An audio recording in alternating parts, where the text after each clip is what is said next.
Hi friends, welcome back to our channel knock the recipes. ഇന്ന് ഞാൻ എത്തിയിരിക്കുന്നത് ഒരു റൈസ് റെസിപ്പിയുമായിട്ടാണ്.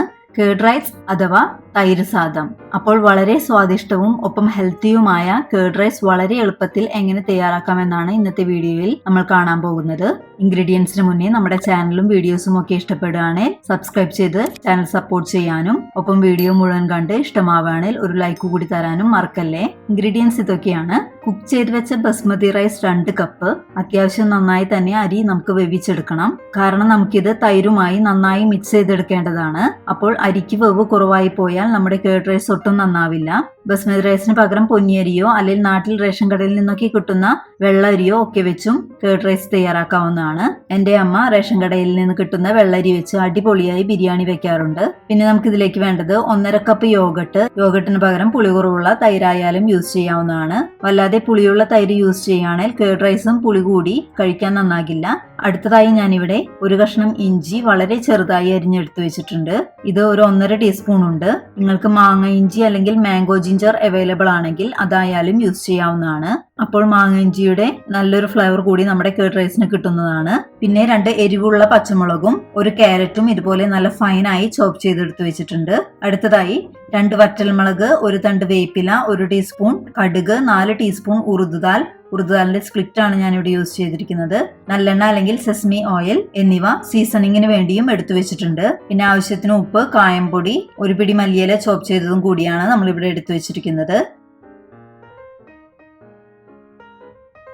ആദ്യം നമുക്ക് ഒരു മിക്സിംഗ് ബൗളിലേക്ക് നമ്മൾ കുക്ക് ചെയ്ത് വെച്ചിരിക്കുന്ന റൈസ് ഇട്ട് കൊടുക്കാം. ഇനി ഇതിലേക്ക് എടുത്തു വെച്ചിരിക്കുന്ന യോഗട്ടും ഫൈനായി അരിഞ്ഞു വെച്ചിരിക്കുന്ന ഇഞ്ചിയും പച്ചമുളകും ക്യാരറ്റും ചേർത്ത് കൊടുക്കാം. അതിനുശേഷം ഇതെല്ലാം കൂടി നന്നായി കൈ വെച്ചോ ഒരു സ്പൂൺ വെച്ചോ നന്നായി മിക്സ് ചെയ്ത് നല്ല പോലെ മാഷ് ചെയ്തെടുക്കണം. ഇങ്ങനെ നല്ല രീതിയിൽ മിക്സ് ചെയ്തെടുക്കുമ്പോൾ തന്നെ ഇഞ്ചിയുടെയും പച്ചമുളകിന്റെയും മണമൊക്കെ നന്നായി നമ്മുടെ ഈ റൈസിലേക്ക് ഇറങ്ങി കിട്ടും.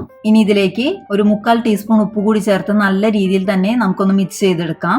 ഈ ഒരു ടെക്സ്ചർ ആയിരിക്കണം നമ്മുടെ കേർഡ് റൈസിന്. ഒരുപാട് ലൂസ് ആകാനോ ഒരുപാട് തിക്ക് ആവാനോ പാടില്ല. ഇനി ഇത് നമുക്കിവിടെ മാറ്റിവെച്ച് സീസണിങ് ചെയ്യാനുള്ള കാര്യങ്ങൾ ചെയ്യാം. അതിനായി ഞാനൊരു പാനിലേക്ക് 4 ടീസ്പൂൺ നല്ലെണ്ണ ഒഴിച്ചു കൊടുത്ത് എണ്ണ ചൂടായി വന്നാൽ കടുകും വറ്റൽമുളകും ഉഴുന്നുപരിപ്പും ചേർത്ത് മൂപ്പിച്ചെടുക്കുന്നുണ്ട്. കടുകൊക്കെ പൊട്ടുന്ന സമയത്തേക്ക് ഉഴുന്നുപരിപ്പും ഇതുപോലെ ബ്രൗൺ നിറമായി കിട്ടും. ഇങ്ങനെ ഉഴുന്നുപരിപ്പ് ചേർത്ത് കൊടുക്കുമ്പോൾ ഒരു പ്രത്യേക ടേസ്റ്റും നല്ലൊരു സ്മെല്ലും കൂടി കിട്ടും നമ്മുടെ റൈസിന്.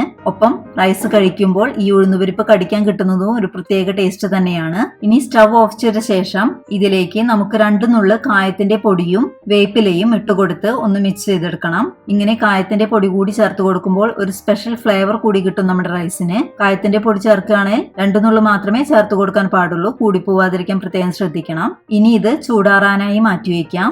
ഇത് നന്നായി ചൂടാറിയ ശേഷം ഇനി റൈസിലേക്ക് ചേർത്ത് കൊടുത്ത് നന്നായി മിക്സ് ചെയ്തെടുക്കണം.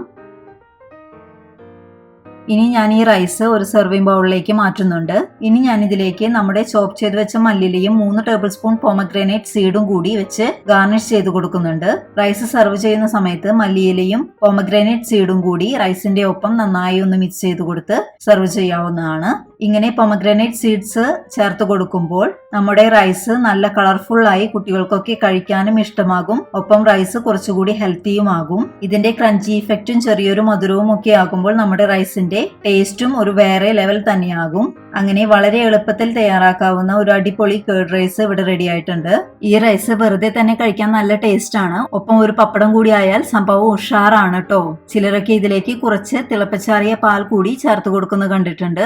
ഇത് റൈസ് കുറച്ചുകൂടി സോഫ്റ്റ് ആകാനും പുളി കൂടാതിരിക്കാനുമാണ് ഇങ്ങനെ ചെയ്യുന്നത്. ഞാനിവിടെ പുളി കുറവായ യോഗട്ടാണ് യൂസ് ചെയ്തിട്ടുള്ളത്. അതുകൊണ്ട് ഞാൻ വേറെ പാൽ ചേർത്ത് കൊടുക്കുന്നില്ല. പിന്നെ ഇത് ഞാൻ ഒരു നേരത്തേക്ക്, അതായത് ലഞ്ചിന് മാത്രമാണ് തയ്യാറാക്കിയിട്ടുള്ളത്. കുക്ക് ചെയ്ത റൈസ് ബാക്കിയുണ്ടെങ്കിൽ രാത്രി വേറെ സെപ്പറേറ്റ് ആയി കേർഡ് റൈസ് തയ്യാറാക്കാണ് ചെയ്യാറുള്ളത്. അപ്പോൾ കേർഡ് റൈസ് ഇരുന്ന് പുളി കൂടുന്ന പ്രശ്നവും വരില്ല.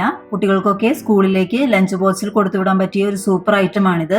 അപ്പോൾ എല്ലാവരും ഈ ടേസ്റ്റിയും ഹെൽത്തിയുമായ കേർഡ് റൈസ് തയ്യാറാക്കി നോക്കി അഭിപ്രായങ്ങളും നിർദ്ദേശങ്ങളും ഒക്കെ കമന്റായി അറിയിക്കാനും ഒപ്പം വീഡിയോ ഇഷ്ടപ്പെട്ടെങ്കിൽ ഒരു ലൈക്കും കൂടി പ്രതീക്ഷിക്കുന്നു.